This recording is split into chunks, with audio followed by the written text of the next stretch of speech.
जवळजवळ 40शीतच किंवा आधीच गुडघेदुखीचा त्रास सुरू झालाय, तर अशी कुठली 3 महत्त्वाची कारणं आहेत की ज्यामुळे हा त्रास होतोय? Smoking is one of the main reasons. Footwear सांभाळत नाही आहे आणि वेट.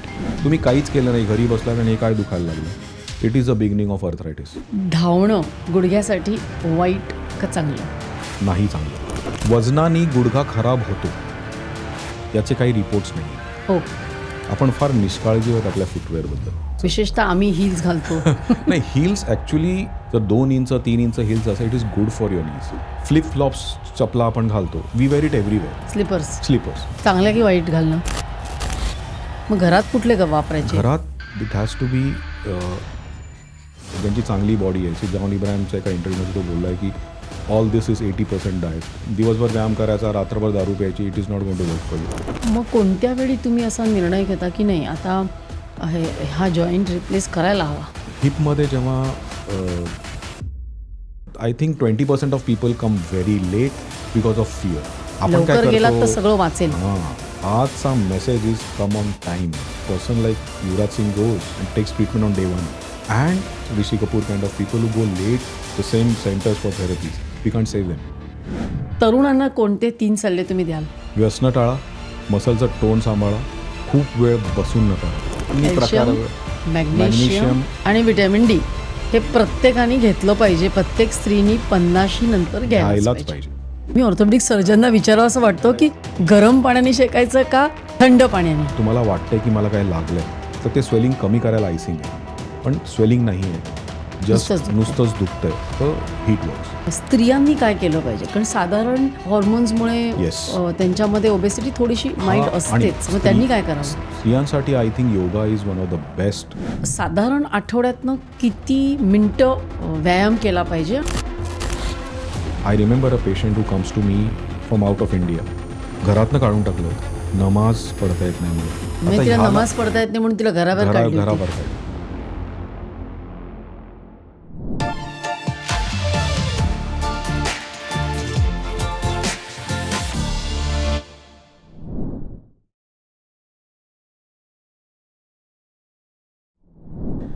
कालच माझ्या क्लिनिकमध्ये ना एक महिला आली होती, साधारण 40-42ची होती आणि ती म्हणाली, डॉक्टर जिने चढताना ना मला गुडघे दुखतात. आणि बघितलं तर विटॅमिन डी कमी, वजन थोडं वाढलेलं, एक्सरेमध्ये थोडे आर्थरायटिक चेंजेस होते. मला असं वाटतं की भारतामध्ये बऱ्याच म्हणजे हजारो लोकांना आता हा त्रास सुरू झाला आहे. फार कमी वयामध्ये त्यांना आता गुडघेदुखी सुरू झालेली आहे. आणि ती का आणि त्याच्यावर काय करायचं या विषयावर चर्चा करायला आज आपल्याकडे एक सुप्रसिद्ध orthopedic surgeon, knee replacement robotic surgeon doctor Ashish Arbat आलेले आहेत. रोबोटिक सर्जरी म्हणजे काय, किंवा नी रिप्लेसमेंट ही टाळता येते का, त्यासाठी काय करायचं, पारंपरिक जास्त चांगलं का, काही पेशंटना याबाबत भीती वाटते, या सगळ्यांची त्यांनी खूप छान उत्तरं दिली. ज्यांचं वय 40च्या पुढे आहे किंवा ज्यांच्या आईवडिलांना गुडघेदुखीचा त्रास आहे, त्यांनी हा एपिसोड अगदी शेवटपर्यंत बघा आणि जास्तीत जास्त लोकांना शेअर करा. तर मग चला आता आपण या विषयावर चर्चा करूया डॉक्टर आशिष बरोबर. नमस्कार डॉक्टर आशिष, तुमचं सर्व काहीमध्ये खूप खूप स्वागत आहे. धन्यवाद मॅडम. आणि फार सुंदर वाटलं इथे येऊन आणि वेगळी चेतना आहे तुमच्या या वातावरणात आणि ती ऑब्वियस आहे. डॉक्टर, हल्ली जवळजवळ 40शीतच किंवा आधीच गुडघेदुखीचा किंवा कंबरदुखीचा त्रास, हिप दुखण्याचा त्रास सुरू झाला आहे, तर अशी कुठली 3 महत्त्वाची कारणं आहेत की ज्यामुळे हा त्रास होतो आहे? हिपसाठी जर म्हटलं गेलं ना आपण की पोस्ट कोविड फर्स्ट वेव्ह आणि सेकंड वेव्हमध्ये अराऊंड 60 लाख लोक एव्हियन नावाच्या आजाराने त्रस्त झाली आहेत. एव्हियनचे बरेच आजकाल इंटरनेटवर लोक बघत आहेत. बेसिकली त्यामध्ये कोविड व्हायरस यांनी हिप पूर्ण खराब होऊन जातो आहे. वाईट असं वाटतं आहे की सगळे 90% मेल्स असतात.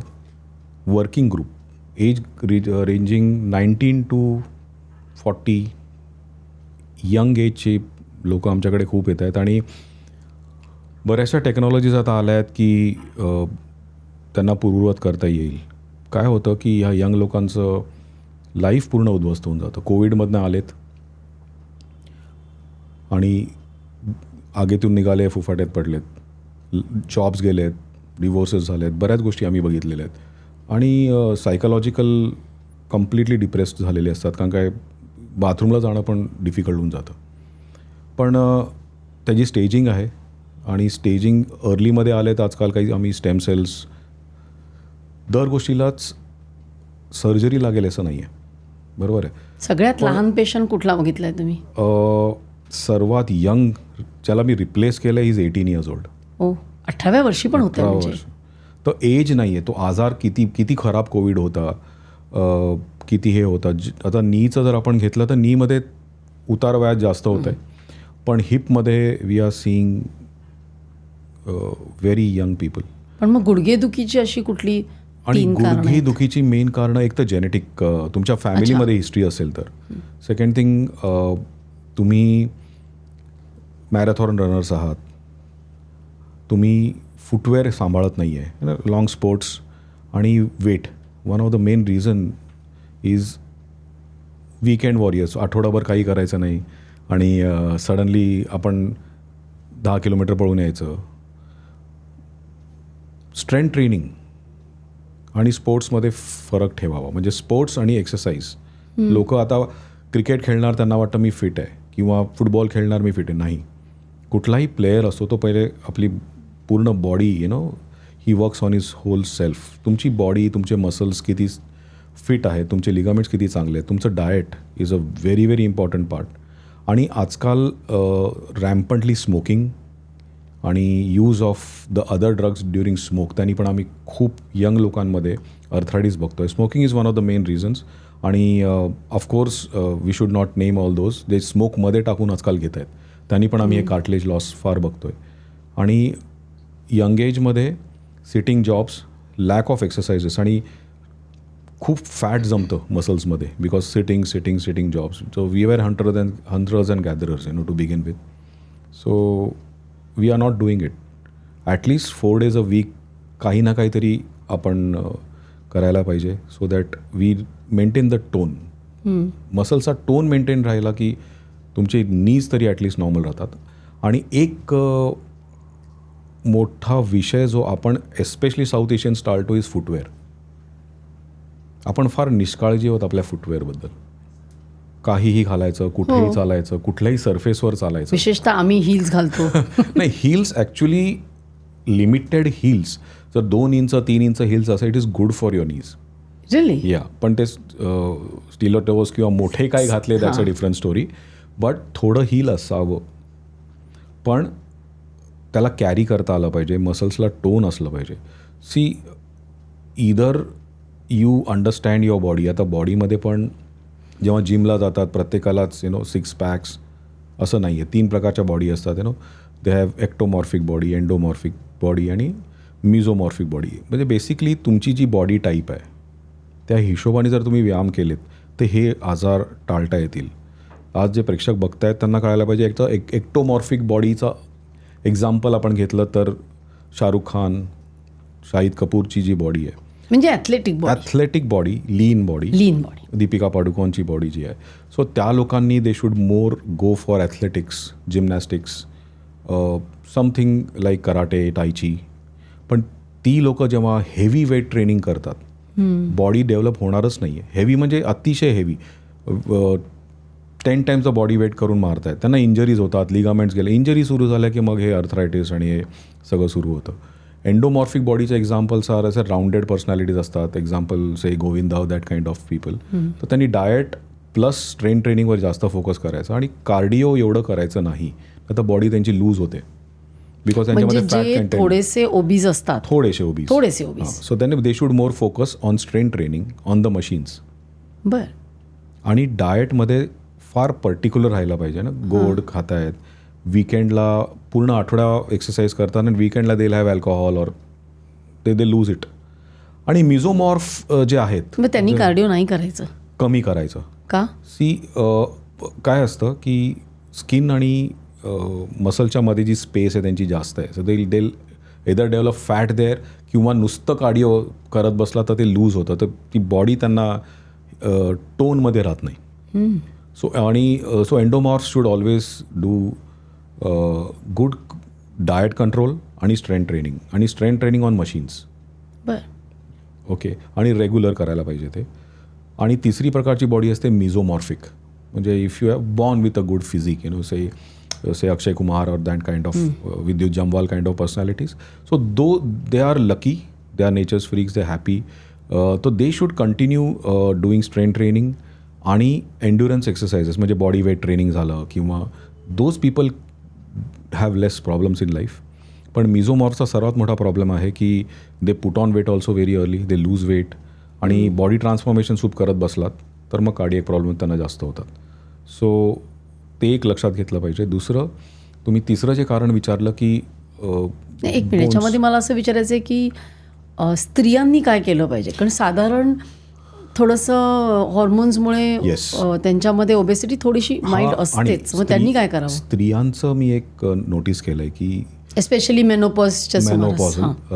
वन थिंग इज मसलचा टोन गेलेला असतो, आणि स्त्रियांचं काय होतं, मी कोचेसचं पण बघितलं आहे, रेग्युलरली जे मी स्पोर्ट्समध्ये पण आहे, की सेम एक्सरसाइज ते मेल्सला देतात आणि फिमेल्सला देतात.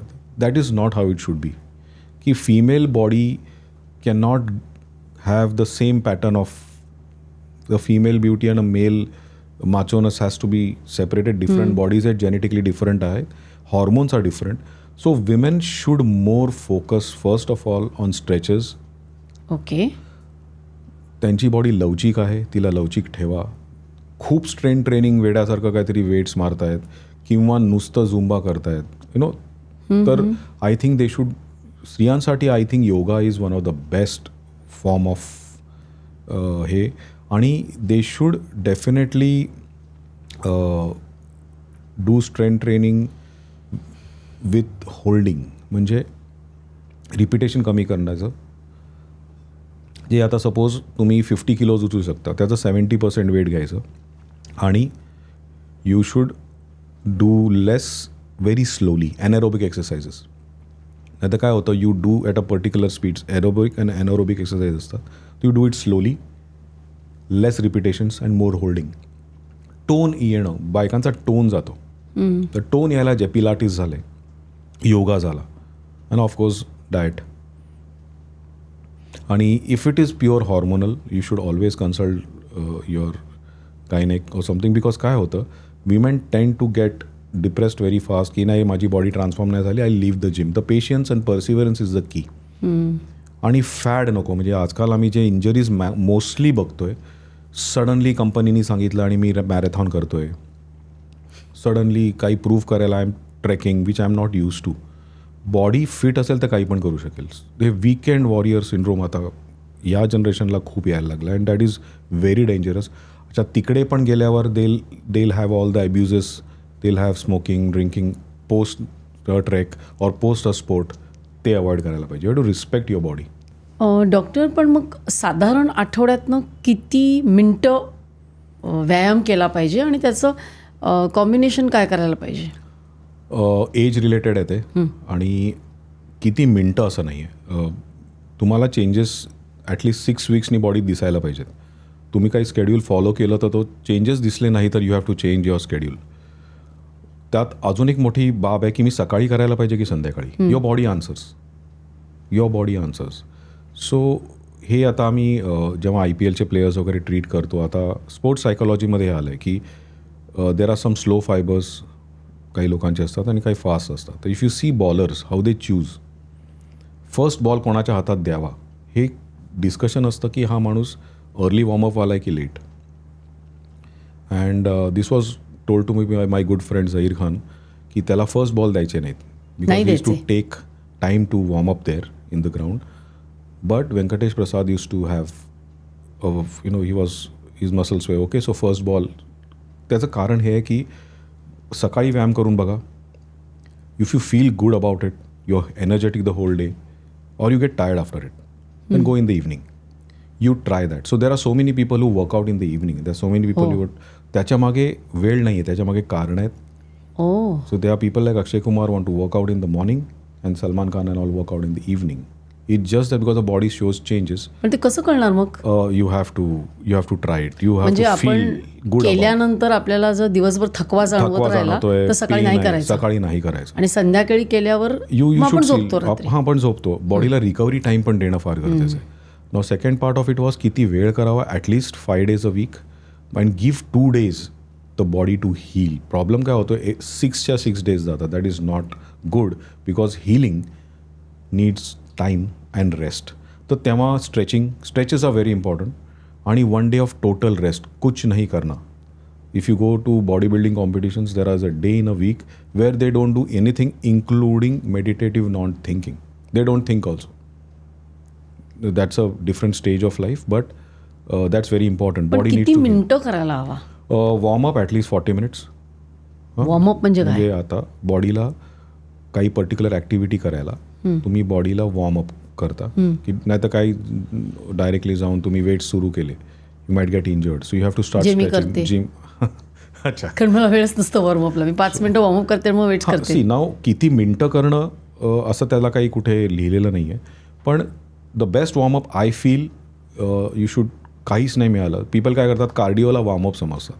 I feel the other way and science feels the other way. तुम्ही सूर्यनमस्कार करा. तो वॉर्मअप आहे? Yes. If you do the ideal suryanamaskar, you stretch every muscle in the body, almost every part. घामही येतो.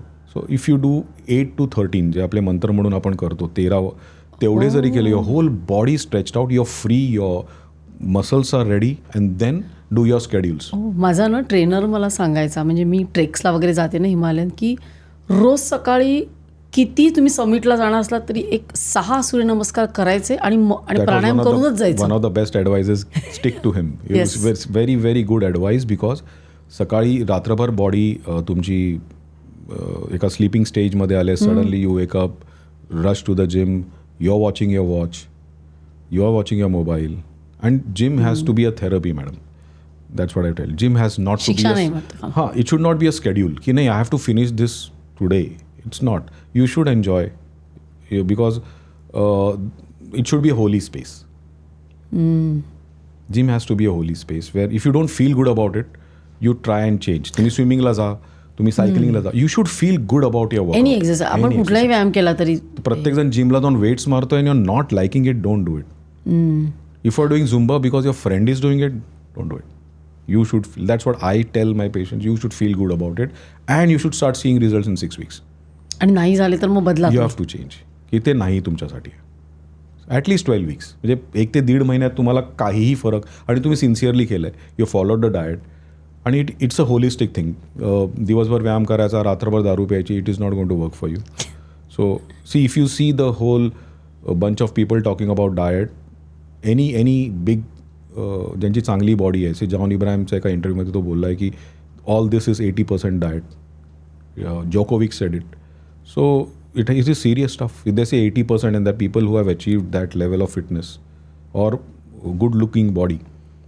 If it is 80%, so you have to be serious about your diet. And diet doesn't mean fat diet. Diet is wholesome. पण हे सगळं झालं स्पोर्ट्सचं लोकांचं. आपलं normal जे आपण 10 ते 6-8 जॉब करतो, तर त्यांनी एक फिटनेस राहण्यासाठी काहीतरी सिंपल व्यायाम करायला त्याला हवा एक ना. शब्द आहे मॅडम, पर्सिस्टन्स अँड पर्सिवरन्स. तुम्ही तुमची वेळ ठरवा, ती स्वतःला द्या. Wien you do it regularly, तुमची बॉडी फिट राहते. प्रॉब्लेम काय होतो, you do it for 4 days, 3 महिने गायब, परत दॅट मेक्स युअर बॉडी गो हे wire. And adequate sleep, healing time is the sleep. Sleep pattern खराब आहे त्या माणसाचं, ओबेसिटी, विमेनमध्ये पण स्लीप पॅटर्न जेव्हा खराब होतात तेव्हा त्यांच्या बॉडीमध्ये वेट चेंजेस सुरू होतात, हॉर्मोनल चेंजेस सुरू होतात.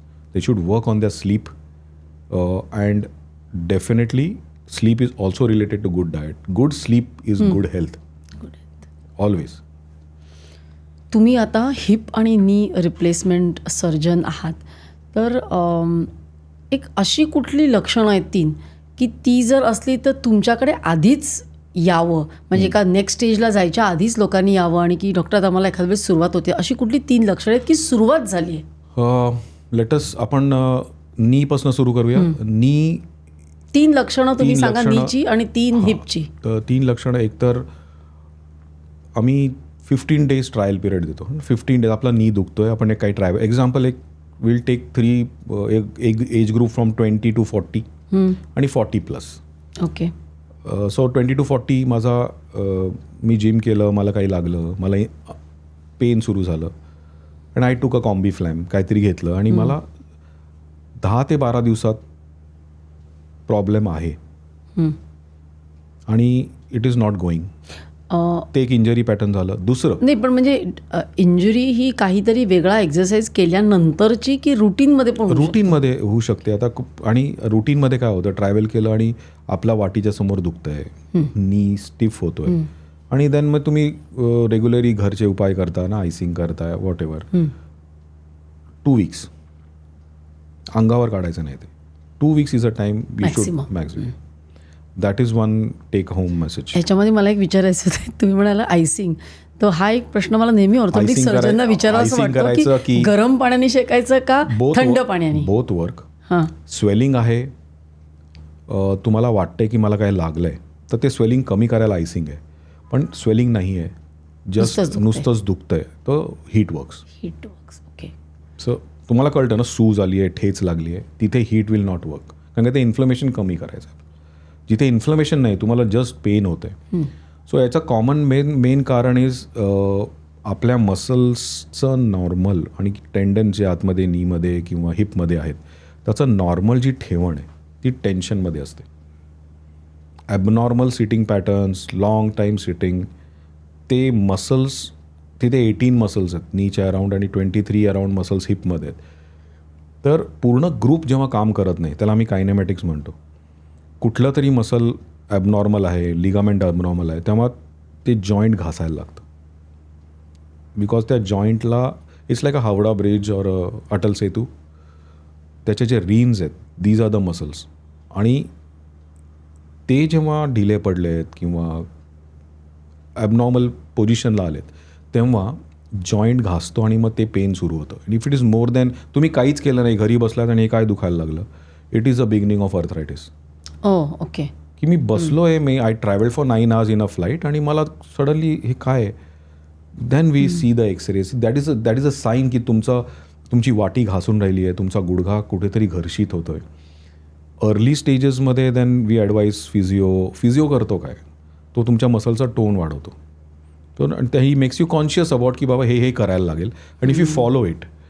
दुसरी साईन हिपची आम्ही बघतोय की तुम्हाला गुडघ्यामध्ये पहिलं म्हणजे दुखतं 15 दिवस दुखत राहिला तर तुमच्याकडे यायला पाहिजे. आणि मग बाकीची 2 अशी कुठली लक्षणं आहेत? दुसरं कारण इज अब्यूज करतोय का आपण काही, म्हणजे आणि फॅमिली हिस्ट्री आहे का, की you have a very strong family history की आईवडिलांना पण आर्थरायटिस होता, तुम्ही रुमॅटॉइड पॉझिटिव्ह आहात, तुम्हाला आंबात वगैरेचे तुम्ही अलर्जिक आहात आणि स्वेलिंग आहे आणि तुम्हाला माहीत आहे की माझ्या फॅमिलीत हे आहे, those people should be very, जसं ते बीपीवाले म्हणतात की घरी जर कोणाला बीपी डायबिटीज असेल ती कीप ऑन चेकिंग. आपण नॉर्मली जॉईंट्स जोपर्यंत दुखत नाही किंवा काही होत नाही वी डोंट चेक इट. तर फॅमिली हिस्ट्री आहे तर यू शुड ऑलवेज बी थोडा व्हेरी कॉन्शियस अबाउट इट. जरा काय झालं की लगेच थोडं दाखवायचं. आणि तसे काय होतं, सॅडली जॉईंट्स असं खूप क्लिअर काही सांगत नाहीत. जसं तुम्हाला ॲस्थमावाल्यांना काही होतं आहे किंवा इतर जे आजार आहेत, IBS आहे किंवा जॉईंट्सचा एकच हे येतं एक पेन. तर pain is your best friend, की पेन जर व्हायला लागलं आणि which is more than 15 days आपल्याला काहीतरी बघायला लागेल. आणि हिपमध्ये मॅडम आता आम्ही फोकस AVNवर जास्त करतो आहे बिकॉज जो आजारमध्ये झाला होता त्याच्या आधी हिप एस्पेशली आपल्या एरियाजमध्ये South East Asia or it was a problem of the west की त्यांना तिथे रिमॅटिझम, त्या कोल्डमुळे बरेच प्रॉब्लेम्स होते आणि हिपचं कार्टिलेज आपल्याकडे एवढं जात नव्हतं बिकॉज समहाव जेनेटिकली. पण post covid and post vaccination also within a period of 6 months to 24 months to 3 years we are seeing की हिपचं कार्टिलेज पूर्ण चाललं आहे कोविडनंतर. It is a big problem.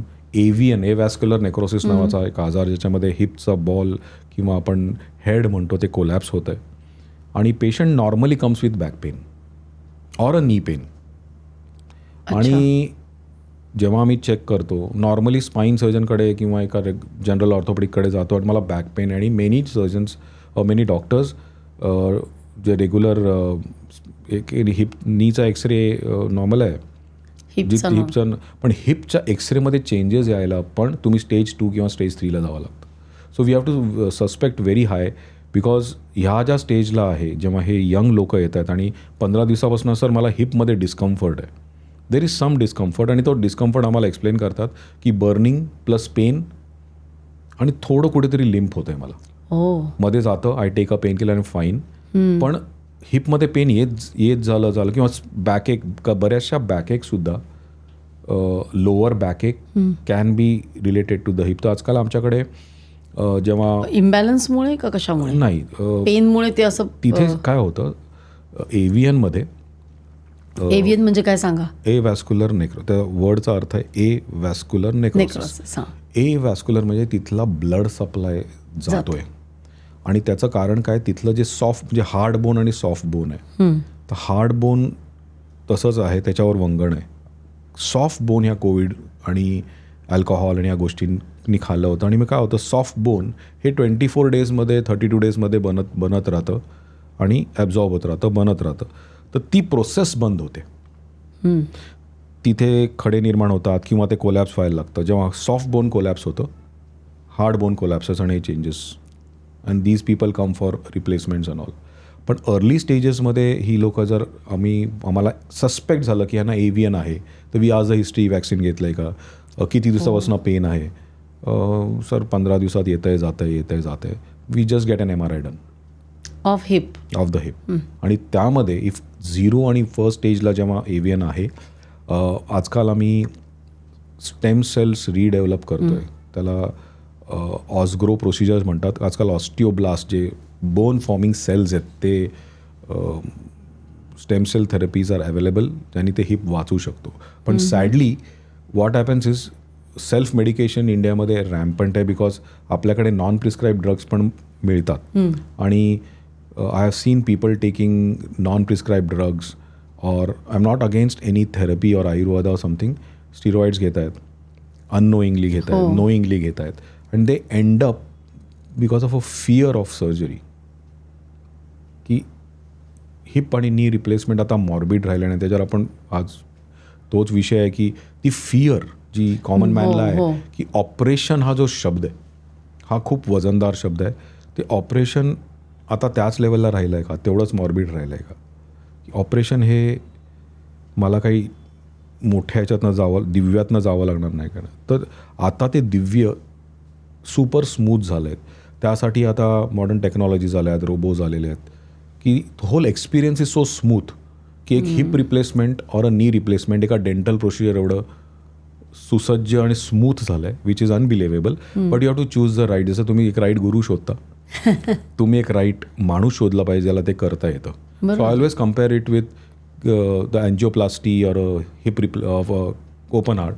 अटॅकच्या आधी आलात, एका जमाना होता कोणी अँजिओप्लास्टी करायचं नाही, आणि एक जमाना होता सगळे ओपन हार्ट सर्जरी करायचे. पण आता ओपन हार्ट सर्जरी वर्सेस अँजिओप्लास्टीचे तुम्ही बघा, नॅचरल ठेवणं, की आता जो मॉडर्न मेडिसिनचा जो फोकस आमचा आहे की टू कीप एव्हरीथिंग नॅचरल, जेवढं आहे ते प्रिझर्व करा. तुम्ही वेळेत या तर it will be a different miracle. And तुम्ही वेन इट कम्प्लिटली डिस्ट्रॉय करून याल, तेव्हा मग हे रोबोज आणि ह्या टेक वापरता येत नाही. So we'll have to go the conventional way, आणि त्याच्यावर आपण will be discussing more on that की हे काय आहे बाबा. म्हणजे लोक जरा दुखायला लागली की सर्जरीला घाबरतात, म्हणून असे बाकीचे वेगवेगळे उपाय करतात कुठले, आणि त्यामध्ये झीज वाढत जाते, आणि तुमच्याकडे ये पण उशीर झालेला असतो. 100%.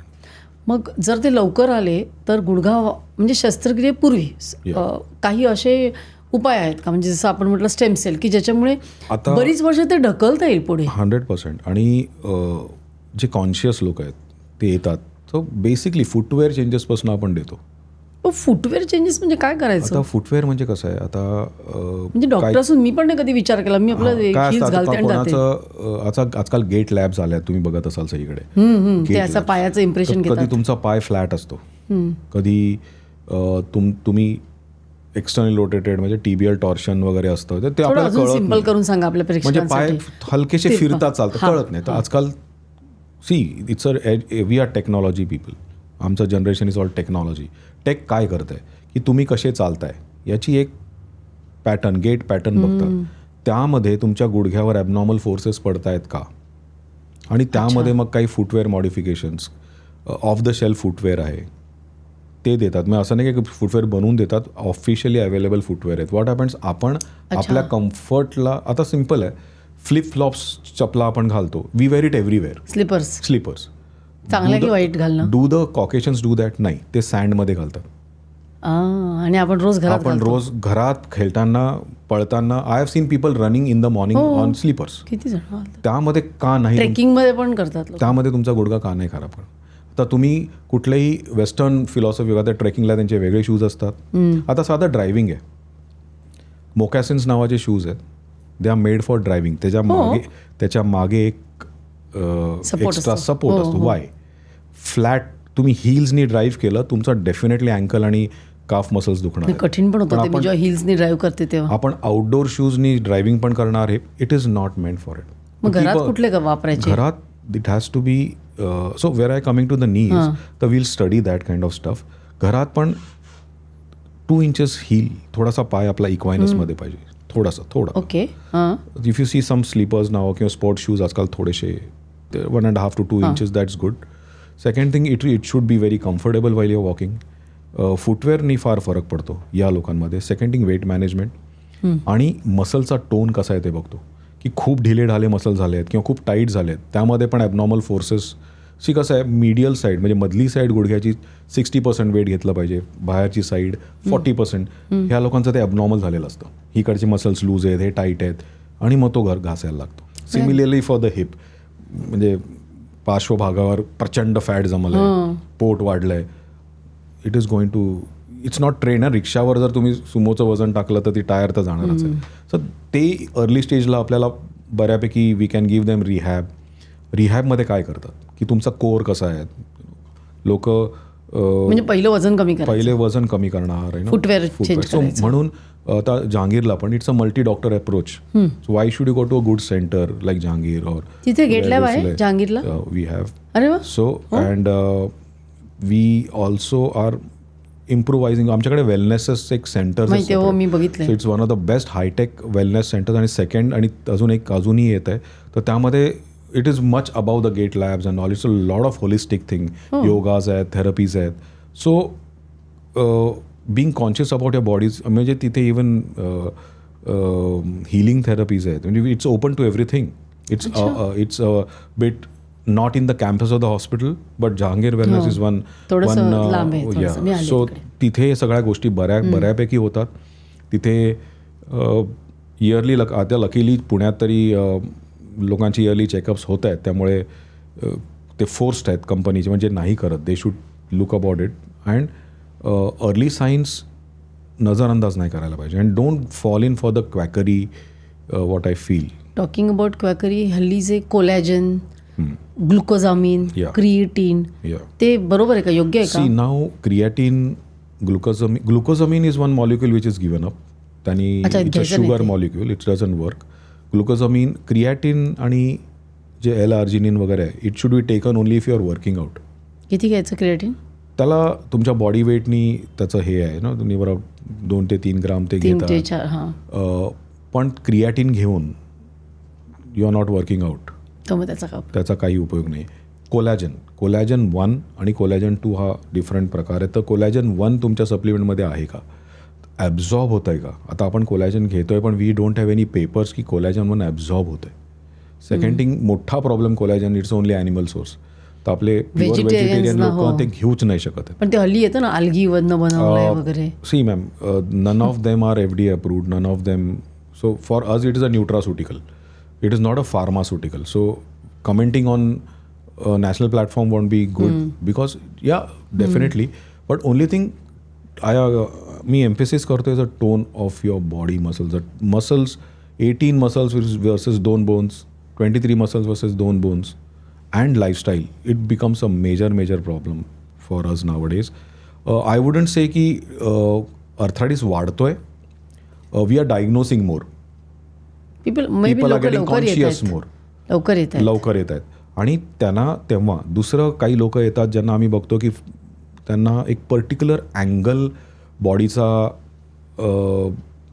ॲबनॉर्मल आहे ना, like the knees bend too much inside or outside. Young लोकांमध्ये we do something preventive. I am essentially ligament preserving surgeon. I been train in arthroscopy, ज्याच्यामध्ये लिगामेंट रिकन्स्ट्रक्शन करतात. आणि ती सेम फिलॉसॉफी आम्ही जॉईंट रिप्लेसमेंटला आणतो आहे की तुमचे लिगामेंट्स प्रिझर्व केलेली जॉईंट रिप्लेसमेंट वर्सेस तुमचे लिगामेंट्स काढलेली जॉईंट रिप्लेसमेंट. लिगामेंट हे आतमध्ये असतात, त्याचं आपण कसं त्याला हे ट्रेन करायचं. What we know madam, when's your body when you workout, तुमचे लिगामेंट आणि मसलची नॅचरल एक टोन असतो. तो जेव्हा मेंटेन होतो, त्याच्या वरती गेला तुटणार, त्याच्या खालती गेला खरा होणार. तो टोन आपल्याला कळतो की आज मी टोनमध्ये. टोन बॉडी म्हणतात ना. It should not B bulky. So if he is a huge bodybuilder, it's bulky. And if it's very fatty guy and something like that, एक toned body म्हणतात ना, it's a very good toned body. That is what is your goal. Your goal has to be a toned physique. It should not be म्हणजे कुठल्याही दृष्टीने abnormal, अति बारीक, अति जाड, अति ह्यूज जे मसल वेड्यासारखे आहेत तेही नको आहे. That is also not normal. त्यामध्ये पण तुमचे इंजरीज सुरू होणार. हे toned physique. If you see players like Djokovic, you see players like Virat Kohli, toned physiques आहेत, बल्की नाही आहेत. आणि they are not thin, they are that toned. आणि ते खूप असे बॉडी बिल्ड, असे असं राक्षसी बॉडी पण नाही बनवली की विच ऑल्सो लुक्स. तेही आपल्याला कळतं की this is not normal. You should be able to do. And the very less people who do body building and dancing, ते सगळ्यांना होत नाही. Those are specially born people like who like Hrithik Roshan or something. ते and they are professionals. So at least tone खराब झाल्यामुळे बऱ्याच हे आजार आम्हाला दिसत आहेत. ॲबनॉर्मल आणि sitting. I have seen people sitting for 12 hours due to their jobs. So what I advise them is at least every 2 hourly just go. पण ते होत नाही आहे. मांडी घालून 8 तास बसून कॉम्प्युटर्सवर करतायत. Lifestyle has become a big problem for the overall thing. आणि वर्कआउटला वेळच देत नाही आहे. ते फार इम्पॉर्टंट आहे आपल्याला हे करायला. मग कोणत्या वेळी तुम्ही असा निर्णय घेता की नाही आता हा जॉईंट रिप्लेस करायला हवा? आता हिपमध्ये जेव्हा दे कम डाऊन, त्याला काही क्रायटेरिया आहेत की त्याचं कार्टिलेज पूर्ण गेलं आहे, जे वंगण गेलेलं असतं ते पूर्ण, आणि स्टिफनेस आलेला आहे. म्हणजे he or she is moving her spine with it. म्हणजे ते स्टिफ झालेले आहेत पूर्ण. जॉग ऑफ मुवमेंट्स पण नाही आहेत त्यावेळेस. आणि x ray is one of the major things. आता बरेचसे लोक आमच्याकडे देर इज अ ग्रेड 3 आणि ग्रेड 4. ग्रेड 3मध्ये जेव्हा पेशंट्स येतात त्यांना सिव्हिअर पेन असतं, पण मुवमेंट छान असतात. ओके. त्यांना मांडी घालता येते सगळं, पण पेन म्हणजे सर मला पेन आहे माझ्या आणि I am not able to bear it, or I am able to bear it but it's not good. तुमची सेन्सिटिव्हिटी हिशोबाने आहे. So here are we decide. आता हे जे मॉडर्न मेडिसिन आलं आहे, जर आपण आज म्हणजे बहुतेक ते डिस्कस करू की काय फरक होतो जो स्टिफ माणूस आलेला असतो लेट आणि हा जो लवकर आलेला असतो. नीमध्ये पण 8 वर्षापासून दुखतं आहे, पूर्ण गुडघा वाकडा तिकडा झाला आहे. तर आता मॉडर्न मेडिसिन कुठे फोकस्ड आहे, इज टू सेव्ह. जसं अँजिओप्लास्टी आली आहे, that word प्लास्टी is very important. तसंच आम्ही आता आर्थोप्लास्टी करतो आणि रिप्लेसमेंट पण करतो. तर आर्थोप्लास्टीमध्ये what is the difference is we will be saving almost every muscle, almost every ligament in the knee and the hip. So that is my specialty. So if you come in grade 3 आणि 3+ जेव्हा movements आहेत, pen आहे, एक्सरेमध्ये खूप changes नाही आहेत पण खराब झाले म्हणजे ऑपरेबल लेवलला आलेले आहे. तर एक्सरेजमध्ये आपल्याला ते कळतं. त्यावेळेस जेव्हा केलं तर सुपरपाथ नावाचे आम्ही अप्रोच घेतो, म्हणजे मसल स्पेअरिंग अप्रोच. तो 2-2.5 इंचात मी हिप रिप्लेसमेंट करतो.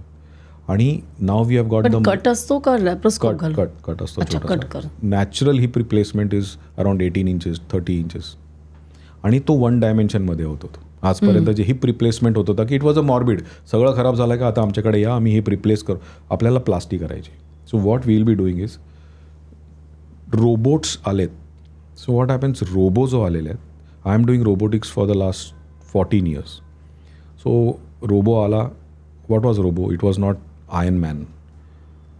एक विचारू, लोकांना वाटतं रोबोटिक Robo येऊन सर्जरी म्हणजे काहीतरी- काहीतरी एकदम फॅन्सी आहे, तो रोबोट It is करतोय, fancy. हे डॉक्टर बाहेर बसून आपलं काहीतरी हां, म्हणजे डॉक्टर नक्की करतो का रोबोट करतो, बापरे नको. अजूनही आपल्याला आहे ना ते की डॉक्टर स्वतः आपल्या हाताने केलं की ते जास्त आणि हा precise कॉमनली होणार. प्रश्न आधी यायचा. हो की नाही? नाही, अजूनही लोकांना वाटतं. Robo is like auto pilot.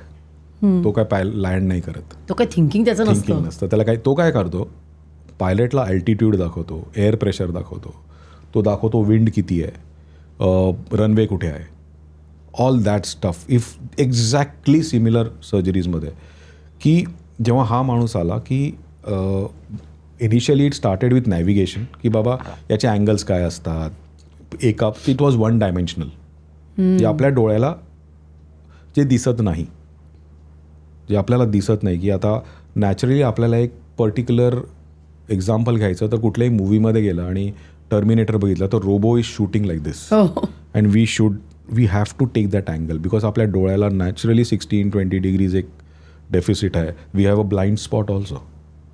तर ते सगळं मॉडिफाय करत करत करत करत आता त्याला हॅप्टिक आर्म्स आलेत. हॅप्टिक आर्म्स सगळ्या इज अ बाजूने, हो. Handle which helps me as a second assistant. Oh, So that is one robo that we have got in Jahangir now. It's known as the Mako Robo version 2. येऊ त्याच्यावर. तर रोबोटिक्समध्ये आम्ही आता जर तो 3rd ग्रेडचा पेशंट आला, त्याला काय हवं आहे हा मूलभूत प्रश्न आहे मॅडम. की पेशंटला काय हवं आहे हा कुठला डॉक्टर विचारतो का? तुला काय हवं आहे? पेशंटला काय, पेशंट म्हणणार मला माझ्या गुडघेदुखी माझी घालवा. हा सामाजिक प्रश्न आहे. हां, तुम्हाला काय हवं आहे? की सर मला 10 वर्ष आधी जसं होतो तसं व्हायचं आहे. त्यामध्ये मग आपण आता मी त्या लेवलला गेलो आहे की आय एम डुईंग. तर मग 2D रोबोज आले, 3D आले. तर त्या 3Dमध्ये काय होतं, रोबोटिक्समध्ये नाही, पण पहिली गोष्ट म्हणजे पूर्वी जेव्हा तुम्ही रोबोटिक करत नव्हता त्याच्यावरनं तुम्ही रोबोटिकवर का शिफ्ट झाला? तेच तसाच येतोय की त्यामध्ये हाच मूलभूत प्रश्न की पेशंटला काय हवं आहे, पेशंटला काय हवं आहे, माझ्या देशाला काय हवं आहे, आपल्याला काय हवं, खाली बसायचं आहे.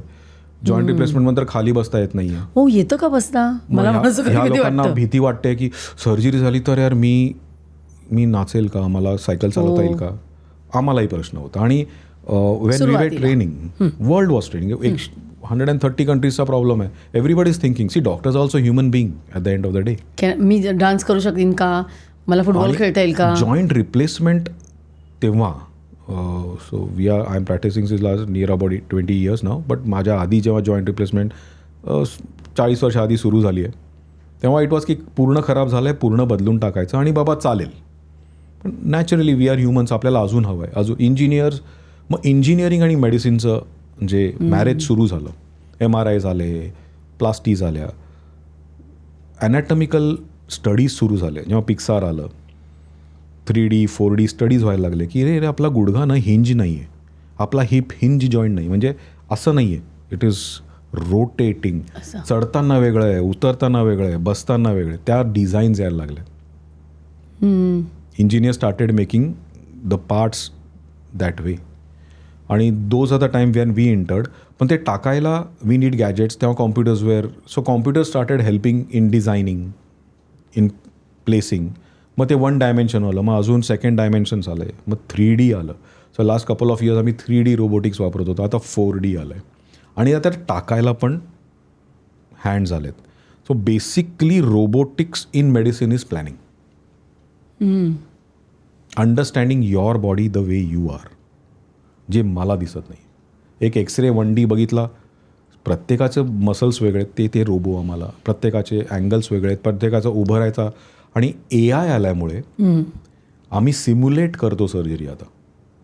So why I move towards it is पेशंटला काय हवं आहे हा प्रश्न, की मी याला खाली बसू शकीन का. आणि जर खाली पण बसला, त्याप्रमाणे तुमचं हे बदलते का ट्रीटमेंट? हो. So that's where functional alignment जो आता वर्ड आम्ही वापरतो and we are getting very successful on it. सो पेशंटला खाली बसता येईल, कारण बसला तर ते इम्प्लांट खराब होईल का, होईल हा प्रश्न होता काही वर्षाआधी. So why I move towards robotics. So हा आन्सर करत करत over these years we started. चांगली डिझाईन आहे पण ती चांगली बसते का, क्वांटिफिकेशन कुठे होतं मॅडम? मला वाटतंय चांगली सर्जरी झाली. पेशंट खुश आहे का? एक्सरे सुंदर आहे, पण ती आजी किंवा ती मावशी घरची कामं करते का? तिला तर ते हवं आहे. ती वेळेत पण आलेली आहे, तिने सगळं आपलं ऐकलं पण आहे. पण चांगली सर्जरी म्हणजे काय? फक्त इन्फेक्शन नाही, फक्त टाके छान दिसत आहेत, एक्सरे छान दिसतोय, की पेशंट खुश आहे. आणि क्वालिटी ऑफ लाईफ इंडेक्स जेव्हा त्यात ओतायला लागलो, तो इन्ग्रेडियंट ओतायला लागलो आपण. And some people like us की अजून काहीतरी चांगलं दिलं पाहिजे. It is like an art की नेक्स्ट, लाईक अन आर्टिस्ट की नेक्स्ट मूवी माझी I would do better and better. And what is better is patient satisfaction index. पेशंटला काही पडलेलं नसतं, त्याला काय डायग्नोसिस आहे, डॉक्टर मला प्रचंड दुखतं आहे आणि मला कळलं आहे. So now I have a team where we give 40-45 minutes to the patient to explain की तुला काय झालं आहे बाबा. We should be in the same page. हे एव्हियन आहे म्हणजे काय आहे. सो मी पूर्ण माझ्या OPDमध्ये जहांगीरला ऑडिओ व्हिज्युअल्स बनवले की त्याला पहिले समजून सांगतो, जे अमेरिकेत होतं, की तुला हे आहे, तू ये कधी पण, मी जॉईंट रिप्लेसमेंट करतो, मी भगवान आहे. आणि ते दिवस गेले आणि त्याला कळतं. Then we come on the same page. तुला काय हवं आहे? सर मी टेनिस खेळतो, मी बाईक चालवतो आणि मी नेव्ही प्रोफेशनल आहे. Okay, this is a time my friend. आपल्याला मग मेटलर्जिस्ट चूज करतो. सेरॅमिक्स आलेले आहेत, मसल सेविंग प्रोसिजर्स आलेले आहेत की ड्यूड तू आत्ता केलंस, I will be giving this all the activities, no restrictions.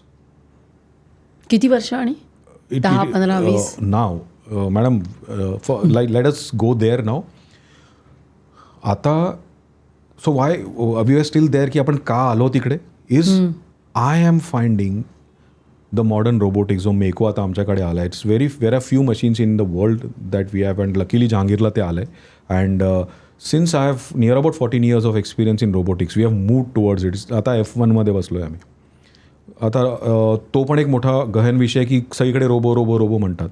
सगळीकडे रोबो आहे, चालवणारा कोण आहे फार इम्पॉर्टंट आहे. ऑलवेज मशीनच्या मागे हात. Even I have the same car that मग रन्स इन F1. मी 14 km/h चालवतो.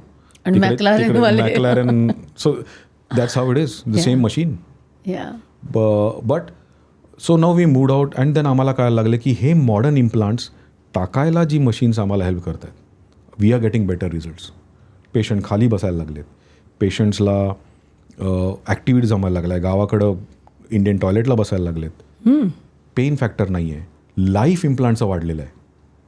सो एक इम्प्लांट ॲव्हरेज जेव्हा कन्व्हेन्शनल व्हायचं, कन्व्हेन्शनलमध्ये मेकॅनिकल ॲक्सिस बघितला जायचं, म्हणजे 0-0 टाकायचं 12 वर्ष 15 वर्ष. पण त्यात मग काय करणार तुम्ही? त्यांना तुम्ही 60ला बोलवणार आणि करणार. पण what out when you get arthritis at 45, मधले 22 वर्ष जे क्वॅकरीमध्ये आणि जॉबलेसनेसपणामध्ये जातोय. Why is the surgery important? हा जर मूलभूत प्रश्न आपण सगळं बायास कडून विचारला, is a patient has to go back to what he was. Quality of life महत्त्वाची. येस, आणि that's what we are giving now. So it doesn't matter if is 45 or he's 55 or he's 65. If I put it perfectly in his angle, it is going to survive for life. 25 years, 25, 30, more 35. than 38 years to 40 years papers आहेत. सगळ्यात जास्त कुठल्या वयाचे patient होते? C आम्ही ऑर्थोमध्ये ना वय खूप जास्त असंच विचारते की सी नीजमध्ये प्रिझर्व केलंय, पण आता नीमध्ये इट्स मोर दॅन 55 सगळे ऑलमोस्ट. अच्छा. आणि हिप हॅज रिअली एक ग्राउंड ब्रेकिंग शॅटर झालं आहे सगळं. सो आर मॉडर्न मेडिसिनमध्ये आम्ही फोकस काय करतो आहे? Longevity, patient satisfaction, no revision surgery. हो. आणि त्यासाठी जे काही करायचं, तर आत्ता ॲव्हरेज एज काय आता सध्या? Average must be 40-45. हिपचं hip average is the with the covid problem is 35. 35ला? येस. 35ला हिप रिप्लेसमेंट होतीये ॲव्हरेज. आणि नीला 45? Knee is age related. Knees, see, this was a disease 60. related. We did not have the hip disease in India before this COVID. इतकं नव्हतं. अल्कोहोलिक्समध्ये व्हायचं, cirrhotic kidney किंवा किमोथेरपीवाल्यांना. It was not our disease. It has come. So average is really bad. And आम्हाला आता काय होतं आहे की मॉडर्न अप्रोचेस, तिथे 23 मसल जर मी वाचवले, then he is going to do. मी सोन्याचं जर इम्प्लांट टाकलं, त्या अँगलमध्ये नाही गेलं, मग सो आता बेसिकली मेको रोबोमध्ये आम्ही जो आता व्हॉट वी डू इज इतरत पण रोबो मार्केटमध्ये अवेलेबल आहेत. त्यामध्ये काय आहे, they don't study the patient. तो रोबो काय करतो, एक पर्टिक्युलर इम्प्लांट याच्यात कसं टाकायचं हेल्प करतो. व्हॉट वी डू म्हणजे प्री प्लॅन्ड काही नसतं. बरं. ओपन करायचं, त्याचा अँगल दिसला म्हणजे कन्व्हेन्शनलपेक्षा थोडंसं बरं आहे. So once we have the Mako version 2 जो आता हॅप्टिक आर्मवरून आमच्याकडे आलेला आहे, वी विल प्री प्लॅन म्हणजे पेशंटचा CT स्कॅन होतो. सो या स्टेप्स आहेत सगळ्या. या CT स्कॅन झाला की तो रोबोटिक कट्समध्ये जातो आणि my planning comes from Seattle. We will plan the whole surgery की हा कसा बसेल, हा कसा बसायचा, हा उभा कसा राहणार आहे, हा मांडी कशी घालणार, XYZ. आणि त्या सगळ्यामध्ये इम्प्लांटचं फ्रिक्शन किती राहणार आहे हे पण AI सांगतं आम्हाला. तर नॅचरली जे इम्प्लांट 12 वर्ष 15 वर्ष चालायचं ते 4 टाईम जास्त चालणार. So it become 60 years also. आणि ते टाकायला we use the haptic arms where arm त्याला इम्प्लांटला प्लेस करतो. So where is my role is the plastic surgery part of it where I will save the muscles. त्याला bikini incision म्हणतात. म्हणजे if you wear a short you will not understand की surgery झालेली आहे. Now इथे coming back to my point 1, तो 3rd स्टेजचा patient जो युवराज सिंगसारखा वेळेत माझ्याकडे आलेला आहे, where is muscles are good, त्याला मुवमेंट ठीकठाक आहेत, त्याला मी हे सगळं देऊ शकतो आणि will never come back to me for a surgery again. आणि I have incidences, I have had merchant I remember a patient मला विचारायचं होतं, मला तुमच्या पेशंटच्या स्टोरीज ऐकायच्या आहेत ज्या मर्चंट नेव्हीचा patient who comes lost his job, hip gone, covid XYZ reasons, आणि चढायचंच नाही, चढताच येत नाही. He comes in but he कसं आहे ना, सेन्सिटिव्ह स्पोर्ट्स पीपल असतात, त्यांना कळतं की सर काहीतरी गडबड आहे आणि फार एक्सेप्टिंग असतात की या दिस इज माय डिझीज. तो first stage of any disease or नी ऑर हिप इज एक्सेप्ट की आहे बाबा मला. डिनायल मोडमध्ये जेव्हा आपण जातो तेव्हा ह्या मॉडर्न मेडिसिनचा फोकस मी अजूनही सांगतो आहे की काय आहे, लॉंगेविटी अँड पेशंट सॅटिस्फॅक्शन. मग patient and doctor has to be on the same page की यार मी तुला हेल्प करतो आहे, मी तुला प्रवचन नाही देते. आधी कसं होतं, doctor was on that table, patient on this table, professor student नाही. आता आम्ही मित्र आहोत. बॉस हे तुला बेस्ट आहे आणि मी तुला देऊ शकतो. He should choose the right doctor is one thing आणि he should be trained in that. त्याचे तेवढे नंबर्स झाले पाहिजे असतात. So this patient comes, we do a hip replacement, he is on a submarine now, doing everything back to his job. He is into heavy machinery. I have n number of patients where we have videos online. They have done bungee jumping, which is not technically to be done, but free falls. का केलं नाही sir, आम्हाला liberation पाहिजे होतं, 3 वर्ष घरी झोपलो होतो. I don't allow. Some are horse riding and there are patients ज्यांना आम्ही 6-6 आठवडे झोपून पण ठेवतो. देर आर पेशंट ज्यांना पहिल्या दिवशी पण उभं करतो. When the patient comes in the other stage, मी सांगितलं 4th स्टेजला स्टिफ झालेला आहे, रोबोटिक प्लॅनिंग होतच नाही. तर तेव्हा मला कन्व्हेन्शनल करायला लागतं, ते बोन काढायला लागतं. And this are the I think 20% of people come very late because of fear. सर्जरीची फिअर आहे म्हणून. सर्जरीची fear. Now this is a conscious procedure. पण एक आहे म्हणजे खूप आहे. हो, तर आज ते मी प्रेक्षकांना तेच सांगू इच्छितोय की हे कॉन्शियस प्रोसिजर आहे. आपण काय लवकर गेलात तर सगळं वाचेल. हां, आजचा message is come on time. अँजिओप्लास्टीमध्ये काय वेगळं आहे आणि ओपन हार्टमध्ये काय?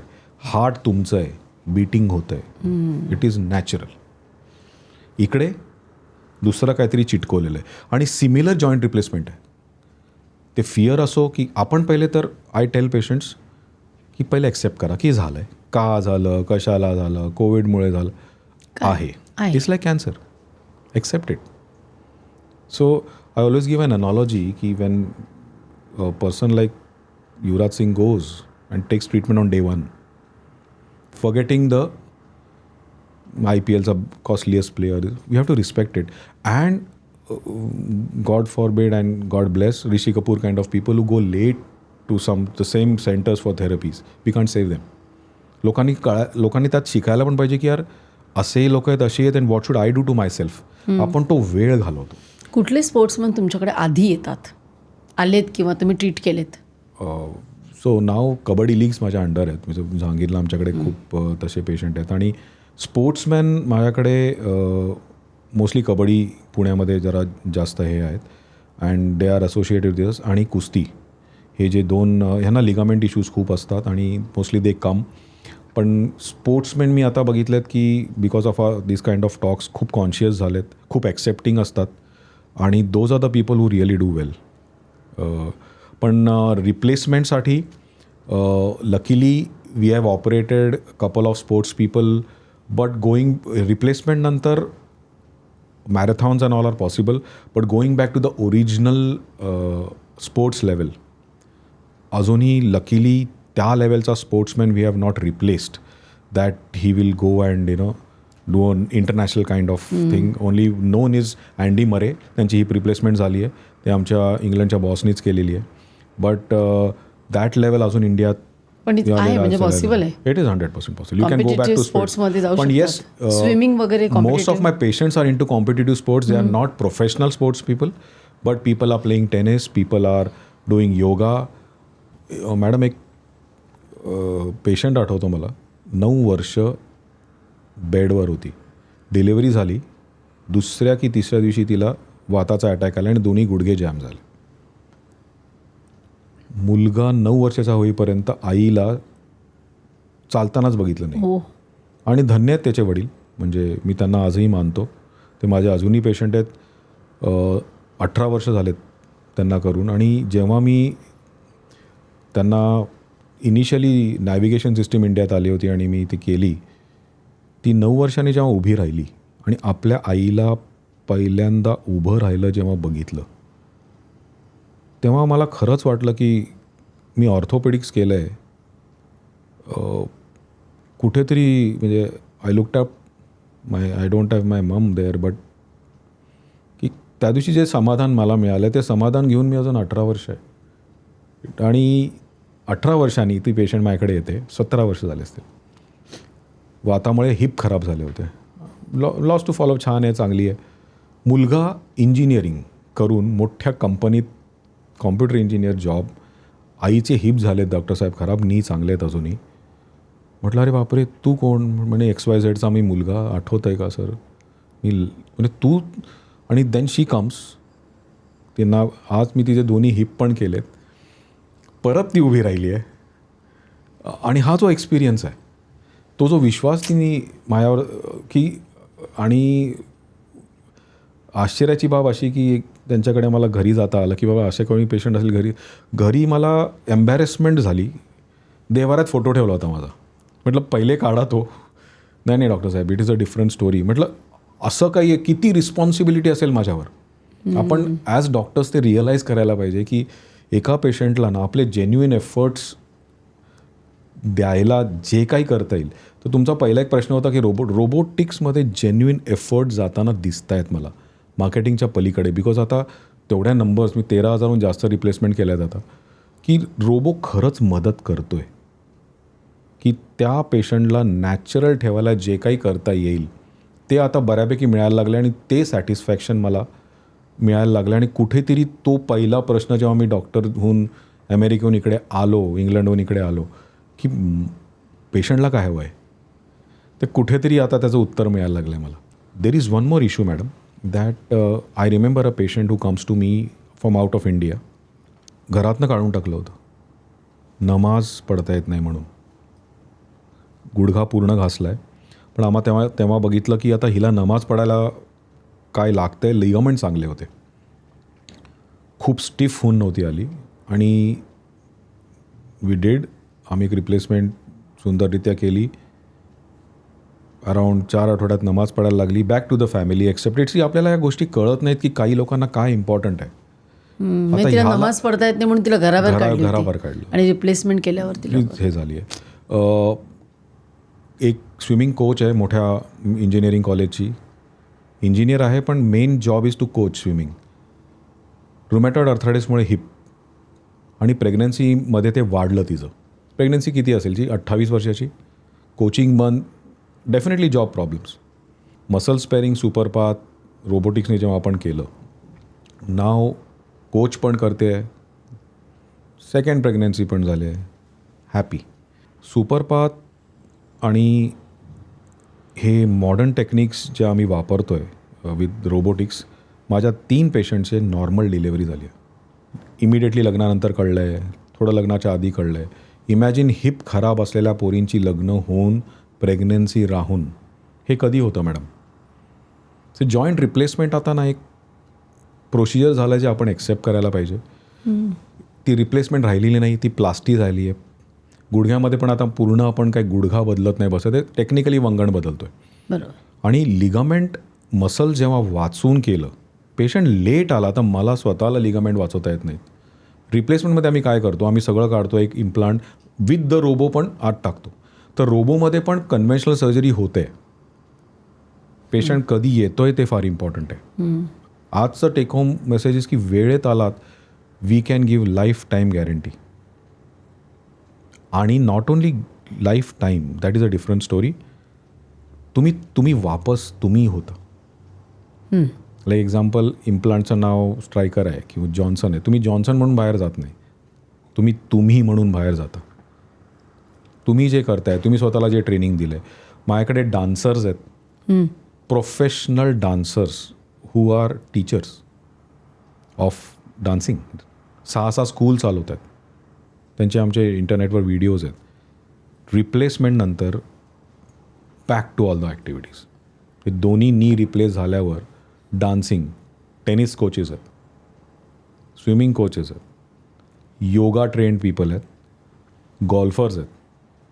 पण ह्यांनी सगळ्यांचं कॉमन फॅक्टरी वेळेत एक्सेप्ट केलं की मला हे झालेलं आहे. आणि डॉक्टर, तुम्ही जे सांगाल, तुम्ही तेवढे रिस्पॉन्सिबल आहात, दिसतात. आणि मॅडम, तुम्ही आता स्वतः एक विषय तुमच्याकडेही माझ्याकडे आहे, फेथ. स्वतःवर फेथ आणि तुमच्या ट्रीटिंग डॉक्टरवर एक फेथ ते फार पाहिजे. महत्त्वाचं आहे. फेथ हा खूप मोठा शब्द आहे. The world moves with it. विश्वास, आता त्या विश्वासाला दडा का बसतो? तुम्ही कोणाची तरी खराब सर्जरी बघितलेली असते, ते कारण शोधत नाही, अविश्वास दाखवायचा. का दाखवतो? मी ते जागृत करतो ओपीडीमध्ये की तुला जो भीती आहे. एक लेडी येते, नको आमच्या आईला भीती पण तिला भीती वाटत नाही, तिने काहीतरी बघितलं आहे. इथनं काउन्सिलिंग सुरू होतं की तुला डिलेव्हरी आठवते आहे, तुला सिझेरियन आठवते किंवा कोणाचं तरी खराब झालेलं किंवा कोणाचं. ऑपरेशन. तर ते का झालं आहे? कन्व्हेन्शनल झालं आहे, लिगामेंट प्रिझर्विंग झालेलं नाही आहे. ती कधी गेली ह्या त्या मावशीला तू प्रश्न विचारला का गाई? नाही, मी फक्त बघितलं. म्हणजे जाऊन विचार ना, का झालं? नाही, मी खूप लेट गेली होती.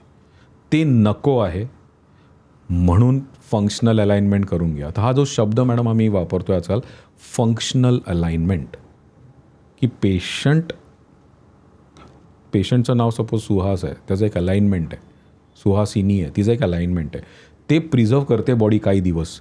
आपण काय करतो, त्याला पूर्णतः खराब करून ते अलाइनमेंट आजकाल आम्ही रोबोटिक्समध्ये वापस आणतो. पण रोबोला प्रॉब्लेम काय आहे, इथे जे टेक्निकल ऐकतात त्यांना कळते, रोबोला पॉइंटर्स लागतात टू अंडरस्टँड. ते पॉइंटर्स जेव्हा खराब होतात, रोबो मग 4Dमधनं 3Dला जातो. त्याला ब्रेन नाही आहे, त्याला डोळे नाही आहेत. प्लॅनिंग जितकं चांगलं होईल तितकं एक्झिक्युशन चांगलं होईल. प्लॅनिंगमध्ये इतकं खराब करून आलेलं असतं की रोबोला ते पॉइंटर्स मिळत नाहीत. पॉइंटर नाही मिळालं तर सर्जरी होणार, चांगली होणार. पण हे 4ही दिशांमध्ये 4D, नॉट दिशा पण म्हणता येईल आपल्या, डायमेन्शन्स, रेल्म्स, 4Dमध्ये जे होतं त्याचे रिझल्टच काही वेगळे आहेत, त्याचे लाईफच काही वेगळं आहे. आणि we are seeing that result. आणि ऑपरेशन आत्ता चांगल्या सेंटर्सला, आमच्या एस्पेशली जहांगीरला, कॉन्शियस प्रोसिजर होते. म्हणजे बाहेर रिलेटिव्हचा टेन्शनच नाही आहे की हे ब्लॉकमध्ये करतो आम्ही, म्हणजे पूर्ण बेशुद्ध नाही करत. नाही तर काय असतं, तो ऑपरेशन थेट पेशंट कॉन्शियस आहे, होशमध्ये आत जाणार आहेत, होशमध्ये बाहेर जाणार आहेत. म्युझिक कानाला लावलेलं असतं. टेक्निकल प्रोसेस आहे डेंटल प्रोसिजरसारखं. तर घाबरू नका. किती वेळ लागतो? कोण करतं याच्यावर फार इम्पॉर्टंट आहे. नाही, ते झालंच, पण तरी प्लॅनिंग मॅडम जितकं चांगलं. नॉर्मली मला एक नी रिप्लेस करायला 20 ते 25 मिनिट लागतात. पण प्लॅनिंग विल बी 2 days. म्हणजे त्यांनी एकदा यायचं, तर सगळं दाखवायचं, ते जातात. मग आमचं प्लॅनिंग जे बॅकड्रॉप वर्क आहे ते सिएटलमध्ये मग आमच्याकडे प्लॅन येतं. तर मग त्यामध्ये मी रोबोमध्ये पण ना 2 मोड्स असतात. एक मेकॅनिकल मोड आहे जे बरेच जण वापरतात आता. यायचं, रोबो तेव्हा उघडायचा, इम्प्लांट टाकायचं, जायचं. तो मेकॅनिकल. फंक्शनल मोडमध्ये आय हॅव टू इंटरॅक्ट. आणि हा एवढा 14-15 वर्षाचा एक्सपिरियन्स आहे की ह्या पेशंटला, मला तो पेशंट बघितलेला असतो की अरे हा डान्सर आहे, ह्याला हे असं पाहिजे, ह्याला हे असं पाहिजे, हा माणूस प्लेयर आहे, ह्याला हे इम्प्लांट. त्यामुळे आम्ही इम्प्लांट पण चूज करतो. आता इम्प्लांटचं बेसिक इम्प्लांट आहेत, लाँग लिव्हिंग इम्प्लांट्स आहेत, ॲनाटॉमिकल इम्प्लांट्स आहेत, पण टाकण्याला पण आपल्याला ती स्पेस लागते. तर मॉडर्न टेक गेलं आहे कुठे? Patient specific. पेशंट स्पेसिफिक हा खूप मोठा शब्द आहे. पेशंट जसा येतो, ज्याचा मनी जसा भाव त्याला तसा अनुभव. तो काय अनुभव घेऊन येतो, तर पेशंटची हे डिस्कशन फार होतं की थोडं रिस्पेक्ट देतो. तुला काय करायचं? सर मी शेती करतो. मग दोस्त हा हे केलं असं होईल, हे केलं, एक्सप्लेन करतो. We don't want to sell किंवा तो रोबो त्याच्यावर थोपवायचा नाही आहे. आणि लकीली आता आमच्याकडे 4 रोबो आहेत जे मार्केटमध्ये जे आहेत. पण मॉडर्न जो आता रोबो आला आहे ज्याच्यामध्ये फंक्शनल मोड आहे, it is really giving Indians what they need. Ligament चांगलं असेल तर खाली बसा, हे करा, ते करा. तुमचं नॅचरल टेन्शन आम्हाला रोबोमध्ये कळतं की हा याचा अँगल आहे. ते लिगामेंट दाखवतं आपल्याला, ते स्पेअर करतो आपण. पण लिगामेंट सुकतं. लिगामेंट मसल्स जसं तुमचं अर्थरायटिस वाढायला लागतो. मसल्स गेले की मग कन्व्हेन्शनल करायला, मग रोबोचा काय फायदा? रोबोटिक्सचा मला काय फायदा हा जर प्रश्न पेशंटने विचारला तर त्याला स्वतःचंच उत्तर मिळेल, मी कधी येऊ. ॲक्सेप्टन्ससाठी आता आपण बोलतो सगळे की ॲक्सेप्ट केलं तर रिझल्ट्स. याच्यात काही मिरेकल नाही, याच्यात प्युअर इंजिनिअरिंग आहे. पण इंजिनिअरिंगला कधी वापरावं म्हणून मी आजकाल याला मॅडम आर्थोप्लास्टी म्हणतो. हा शब्द फार गहन आहे की प्लास्टी करतोय, रिप्लेस करतोच ना. डे 1ला पेशंट उभा राहतो आहे. पण असेही पेशंट आहेत ज्यांना मी 3-3 आठवडे झोपून ठेवलं आहे, 6-6 आठवडे झोपून ठेवलं आहे, 6 आठवड्यांनी उभं राहायचं असेही आहेत. आणि ते दिवसाला 3 केले तर तिसरा एक पेशंट असतो की आंटी उठायचं नाही, कारण ती माझ्याकडे एवढ्या लेट आली, 2 वीक झालेले आहेत, बऱ्याच गोष्टी आहेत. वन मोर एक कारण, तुम्ही जसं विचारलं की लेडीजमध्ये ना पोस्ट मेनोपॉज हा खूप मोठा विषय आहे. त्यामध्ये बायका थोडं हाडांकडे दुर्लक्ष करतात, हॉर्मोन बंद झालेले असतात. ऑस्टिओपोरोसिस नावाचा एक मोठा आजार त्यांना झालेला असतो. काही नसतं, ते बोनचं फॉर्मेशन स्लो झालेलं असतं.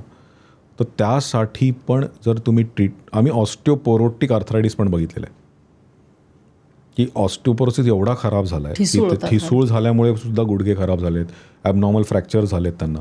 आणि मग 40 नंतर सप्लिमेंट्स तर सप्लिमेंट्स एकतर आम्ही त्यांची बोन मॅरो डेन्सिटी बघतो. 40 नंतर नाही होत मोस्टली, इट्स 50 नंतर कुठली सप्लिमेंट्स घ्यायला हवी. नुसतं सप्लिमेंट नाही, एक बोन मॅरो डेन्सिटी करून बघतो आम्ही किती बोन डेन्स आहे. त्याची ते झेड स्कोअर वगैरे असतो.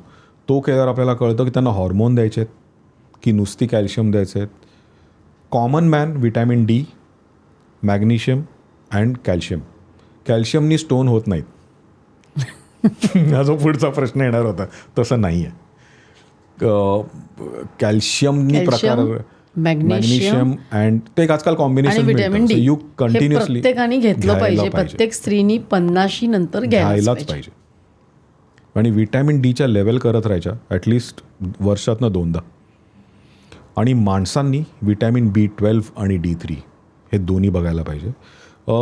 लकीली और बॅड लकीली माणसांचं हॉर्मोन्स चालू असतात, त्यांच्यामध्ये ऑस्टिओपोरोसिस एवढं नाही आहे. पण दोज आर स्मोकर्स आणि असे जॉब्समुळे टेस्टोस्टेरोन ड्रॉप होतं का? आणि दुसरं बोन्स ठिसूळ होतात. ह्या लोकांना तुम्ही बघाल ना, त्यांना स्लिप डिस्क आणि याचे बरेच प्रॉब्लेम असतात. तर ह्या लोकांनी पण आपलं व्हिटॅमिन डी लेवल्स. आणि काय होतं, आपण सगळे आजकाल बाहेर एवढं जात नाही, क्लोज रूम्स, AC, त्यामुळे व्हिटॅमिन डी सॅडली फक्त स्किन बनवतं. आणि 93% of the world is deficient in vitamin D. So vitamin D supplements घ्यायचे. सप्लिमेंट घेतोय म्हणून मी अजून एक नोटीस केलं आहे मॅडम की बरेच जण ब्लड टेस्ट करत नाहीत. मी घेतोय, कधी कधी पोटानी घेतलेलं, ओरली घेतलेलं ॲब्झॉर्ब होत नाही, तर त्यांना आम्ही इंजेक्टेबल देतो. हा एक मोठा मुद्दा आहे की मैं तो sir I am taking for 2 years. Vitamin D abnormal. आणि B12 जेव्हा कमी असतं मेल्सचं, त्यांना एक होमोसिस्टिन नावाचा एक घटक वाढतं, त्यांनी हार्ट अटॅक यायचे चान्सेस खूप असतात. तर B12 ज्याचा नॉर्मल आहे त्याचा हार्ट नॉर्मल राहील, मेल्स एस्पेशली. अच्छा, म्हणजे हार्ट हृदयाच्या हेल्थसाठी vitamin B12 Vitamin B12 normal असणं फार गरजेचं आहे. It can prevent lot of problems.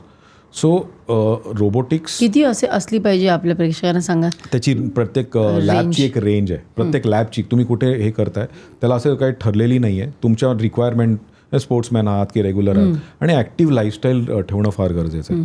So joint replacement आजकाल खूप काही मॉर्बिड राहिलेली नाही आहे. मॉर्बिडचा अर्थ काय आहे की बाबा सगळं संपलं आता मी तिकडे जातो, नाही, उलटं करा. आधीच सगळं संपू नये म्हणून मी तिथे जातो. येस, तो डॉक्टर फंक्शनल अलाइनमेंट करतो आहे का, तो मसल स्पेअरिंग अप्रोच सुपरपाथ किंवा इतर अप्रोचेस वापरतो आहे का, त्याच्याकडे त्या क्वालिटीचे रोबोज आहेत का, असले तरी ते वापरायचा एक्सपिरियन्स किती आहे. आम्ही काही इतर सेंटरचे रोबोचे कॉम्प्लिकेशन्स पण बघितलेत. तीच सर्जरी 8-8 तास चाललेली पण बघितली आहे आणि ती आमची 20-25 मिनटात झालेली बघितली आहे. बिकॉज सर्जन्सला पण हे कळायला पाहिजे की रोबो घेणं आणि रोबो चालवणं फरक आहे. फार फरक आहे. F1ची गाडी विकत घेणारा मालक आणि F1 चालवणारा मालक, इथे थोडं पेशंटला थोडा रिसर्च करून जाणं फार गरजेचं आहे. आणि जॉईंट रिप्लेसमेंट झाली, कार्डियक हे झालं, हे मोठ्या सेंटर्सला, जहांगीर झालं किंवा असे मोठे जे सेंटर्स आहेत तिथे सगळे डॉक्टर्स अवेलेबल आहेत, अशा जागी करणं फार गरजेचं आहे. म्हणजे पेशंट OPDला आला की सगळं म्हणेल हो डॉक्टर पण खर्च किती. हां, आता हा मूलभूत प्रश्न आहे. लकीली काय झालं आहे, आणि त्याच्यावरच सगळं डिसिजन्स होतात. पण काय झालं आहे की मोस्ट आता ॲटलिस्ट पुण्यामध्ये आणि मोठ्या मेट्रो सिटीजमध्ये सगळे ना मेडिक्लेम कवर्ड आहेत ऑलमोस्ट. आमचं तर 95% पेशंट्स मेडिक्लेम कवर्ड असतात. तर ते सगळं आजकाल रोबोटिक्स पण बऱ्यापैकी कवर होतो आहे, तो वेगळा विषय. दुसरं, बऱ्याच जणांची पोरं आता कॉर्पोरेट जॉब्सला तर मम्मी डॅडी कवर्ड असतात. ज्यांना नाही, तिथे जहांगीरसारखे सेंटर फार इम्पॉर्टंट आहेत. It's a Tata trust. हो, ओके. हां, धर्मदाय काम खूप होतं आमच्याकडे, पण त्याचा गैरवापर न व्हावा म्हणून काही पेपर वर्क असतात. हो ते बरोबर आहे. तर पण म्हणजे होऊ शकतं 100% स्वस्तात. 100% सगळ्या स्कीम्स. ज्यांना परवडत नाही, ज्यांचा इन्शुरन्स नाही, पण त्यांची रोबोटिक होईल का. आणि 100 मॅडम, जहांगीर सर जेव्हा स्वतः या विषयावर बोलतात, बिकॉज दोज पीपल हॅव जे वर्ल्डमधला one of the best robos आणून ठेवला आहे की वापरा, पण पैशासाठी कोणी जर चाललं आहे तर जाऊ नका देऊ. आणि इंडियामध्ये आय थिंक आमच्याकडे सर्वात स्वस्त रोबोटिक्स आहे. वी डोंट चार्ज मच आणि we have the best robo. पण त्या रोबोचं कोणी टॅक्सी नको करायला. दुसरं काय होतं मॅडम, जहांगीरला एस्पेशली सिलेक्टेड पर्सन ते काम करतो. बाकी जागी काय झालं आहे, जिथे जिथे रोबोज आलेत तो रोबो ओपन ठेवलेला असतो. कोणी येतं त्याला वापरतं आहे, पेशंटला कळत नाही की हा माणूस वापरतो आहे की तो माणूस वापरतो आहे. ते पण तिथे पण तफावत होऊ शकते, बिकॉज ते मशीन कोणाच्या हातात आहे हे फार इम्पॉर्टंट आहे. ओपन प्लॅटफॉर्मवर रोबोज न देणं, हे जहांगीर सर म्हणाले की ठरलेल्या माणसाला जो ट्रेंड आहे, म्हणजे का स्पेशलिस्ट बॉलर और अ स्पेशलिस्ट प्लेयर, की नाही हा आमचा प्लेयर, हा खेळणार, मग रिझल्ट्स पण गवन होतात. आणि एक्सपिरियन्ससाठी आम्ही तिथे आहोत, हा पेशंटनी कळायला पाहिजे. नाही तर रोबोच्या नावाने काही काही जण जातात की तिकडे पण एक रोबो आहे, इकडे पण एक आहे. ते जरासं ती काळजी घेणं, बिकॉज ते म्हणणं जरासं कॉन्ट्रोवर्शियल राहील, पण हे सत्य आहे. कोण वापरतं आहे आज? तुम्ही ज्या विश्वात आहात, तुम्ही ज्या स्पिरिच्युअल याच्यात आहात, त्याला एक एक्सपिरियन्स आहे, त्याला एक युअर इंडिव्हिज्युअल, ते फार इम्पॉर्टंट आहे की कोण करतं आहे. बरोबर. आय बिलीव्ह इन इट की मी स्पाईन करत नाही. I am trained from KEM Mumbai, पण येत नाही असं नाही, मी नाही करत. कॉम्प्लेक्स फ्रॅक्चर्स वगैरे आमच्यासाठी वेगळी टीम आहे, स्पाईनसाठी वेगळी टीम आहे, रोबोटिक्ससाठी आमची वेगळी टीम आहे. बिकॉज त्यामुळे ते काय होतं, वी कॅन रिअली गिव्ह. तर तिथे पैसे फार जहांगीरला हा विषय नाही आहे, बिकॉज ते hospital is not running for profit. ते कॉर्पोरेट नाही आहे. It's a Tata trust. We run it. You want believe, आता कोविडचे किंवा जे ऑर्फन्स आहेत, they have orphanages, they are, we do it for free. पूर्ण खर्च जहांगीर उचलतं. But see, you have to have been genuine, आणि त्यांनी जेन्युइन काही हे असेल, सो ते पेशंट्स पण, आम्ही त्याला रोबो नाही हे नाही, we don't care for that, because patient ultimately has to be genuine. आणि याचा जेन्युइनिटीचा, if you see Jehangir's one liner down is now we are ethics is very important. Ethics in सर्जरीची गरज आहे का? अननेसेसरी सर्जरी पण नाही झाली पाहिजे. त्याला पण पेशंटली घाबरतात. So you have to come. तुम्ही एका अशा जागी आला पाहिजेत की तुम्हाला जेव्हा सर्जरी लागेल तरच सर्जरी होणार आहे. तेवढे मच्युअर लोक बसवलेत. दे अंडरस्टँड कोणाला बसवावं तिकडे. आता मॅडम सपोज मी महिन्याचे 50 जॉईंट्स करतो आहे तर मी 100 लोकांना नाहीही म्हणतो आहे. नाही, गरज नाही आहे. किंवा ज्याला रोबोची गरज नाही, की इतका खराब करून आला आहे, लोक रोबोटिकचे चार्जेस घेतात आणि कन्व्हेन्शनल. तुला कन्व्हेन्शनल लागणार बाबा, रोबोचे पैसे नको भरू, हे आम्ही सांगतो. बिकॉज आता ते काही व्हॅल्यूज आलेत आतमध्ये. फार गरजेचं आहे तो विश्वास, तो हे आतमध्ये आत्मसात करणं फार गरजेचं आहे. आणि लाईक आय सेड, पेशंटला काय पाहिजे हा प्रश्न अजूनही अनुत्तरितच आहे. We are working on it, but at least तो प्रश्न आला. बऱ्याचशा आय फील का बऱ्याचशा लोकांना तो प्रश्नच उचलत नाही पडत नाही की मी आज किती नंबर्स केलेत, तू किती केलेत, तू 40 ठोकलेत का. मी तो ठोकणं हा जो शब्द आहे नो 40 जीवांना तुम्ही छान केलं आहेत का, आहेत ना. आणि त्यामध्ये पण पेशंट्स आहेत की अरे यार ह्याला नाही. मॅडम 19 इयर ओल्डला मला रोबोटिक सुपरपाथ नाही करता आलं बिकॉज तो स्टिफ आला होता. आणि 83 वर्षाच्या माणसाला केलं आहे, टेनिस खेळत आहेत. हो. इच्छा माझी इव्हनिंगला हातात कॉफी वेगळी पाहिजे. ह्यांचंही फॅला का नाही मिळालं. त्याला डॉक्टर मला फुटबॉल खेळायचं आहे, नाही बाळा नाही खेळता येणार. ते खेळत आहेत. कधी येत आहेत. एज आमच्याकडे आता फॅक्टर राहिलेला नाही आहे. मसल्स, तुमची स्टेज, कॅन्सरसारखा विचार करायचा. लवकरात लवकर आपण हां, आर्थरायटिसचा ना मी पेशंटला समजवतो की तुम्ही थोडा कॅन्सरसारखा विचार करा की तुमचं स्टेज नका वाढवू देऊ. करता येईल, ते रिझल्ट नाही मिळणार. गुडघा वाचवायचा आहे का बदलायचा आहे? हां, आता वाचवताना वाचू शकतो, पण कसं हे आजार नाही आहे की मी औषध दिलं आणि तो बरा झाला. हे सगळ्यांनी एक कळायला पाहिजे की जुलाब आहेत की हे एजिंग आहे. एजिंग तुमचं 40शीत सुद्धा सुरू होऊ शकतं, एजिंग 20शीत सुद्धा 28 वर्षाच्या लोकांचे मोतियाबिंदू झालेले आहेत. त्याला काय उत्तर आहे? पण अंधत्व यायच्या आधी करा ना काहीतरी. फक्त नाही मी 50ला जाईन मग मग मधले 30 वर्ष डोळ्यांनी काय करणार तू. मॉडर्न मेडिसिनचा रिस्पेक्ट असावा. येस, काय झालं आहे की सगळा तो खोळंबा झाला आहे. 4 खराब ॲपल्स पूर्ण याला खराब करतात. ते प्रत्येक फील्डमधलं आहे. उद्या कोणी बाकी डिपार्टमेंट्सचं पण विचारलं, पोलीस डिपार्टमेंट की हे प्रत्येक प्लेयर्समध्ये हे आहे आणि करप्ट ती सगळीकडे आहे. पण म्हणून choosing the right guru, choosing the right doctor, choosing the right partner is the key. तुम्ही सर्जन आहात आणि तुम्ही एवढी कॉम्प्लिकेटेड सर्जरी करता, डिसिजन्स घेता की ज्याच्यामुळे आपल्या पेशंटचं आयुष्य बदलतं. तर तुमचा असा देवावर विश्वास आहे का? आणि तुम्ही ऑपरेशन करण्यापूर्वी नमस्कार करून किंवा त्याच्यावर सोडून श्रद्धेने शिरता का ऑपरेशन थिएटरमध्ये? हा माझा खूप पर्सनल प्रश्न आहे. आणि याला उत्तरही पर्सनल आहे मॅडम. खूप स्पिरिच्युअल बॅकग्राऊंडचा मी आहे आणि मी स्वतः बिलिव्हर आहे.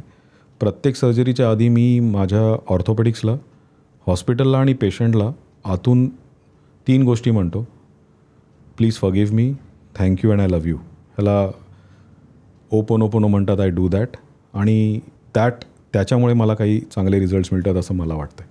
म्हणजे कुठली तरी शक्ती आहे, त्याला नमन करून तुम्ही पुढे जाता. कुठली शक्ती म्हणजे ती शक्तीमुळेच मी आज जे आहे ते आहे.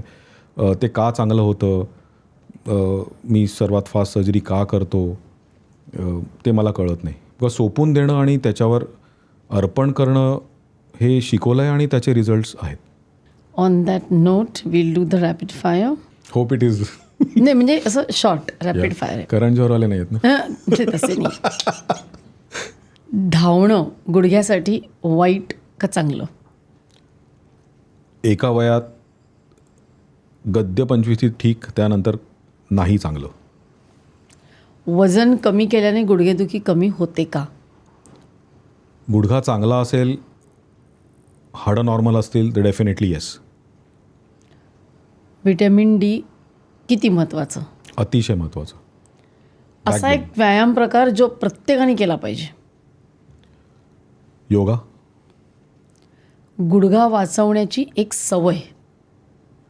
गुड फुटवेअर आणि रेग्युलर व्यायाम. एक सवय आपल्याला करता आली. वन वर्ड त्याला नाही आहे. टोन मेंटेन ठेवावा.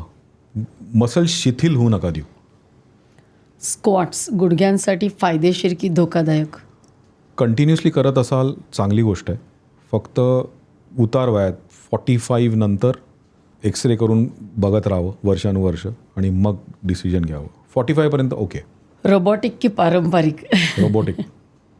1 किलो वजन वाढलं की गुडघ्यावर 3 ते 4 पट जास्त भार येतो, हे खरं आहे का? No reports. वजनाने गुडघा खराब होतो याचे काही रिपोर्ट्स नाही आहेत. Oh, it is more genetic. पण वजनाने गुडघा भरू शकतो हे लॉजिक आहे, पण रिपोर्ट्स नाही, सायन्समध्ये नाही आहेत. म्हणजे जाड्या माणसाचा गुडघा खराब होईलच असं काही असं नाही. नाही. 45 वर्षानंतर गुडघ्याची तपासणी किती वेळा करावी वर्षातून? Once a year. एक्सरे काढावा. तरुणांना कोणते 3 सल्ले तुम्ही द्याल? व्यसनं टाळा, मसलचं टोन सांभाळा आणि खूप वेळ बसून नका राहू.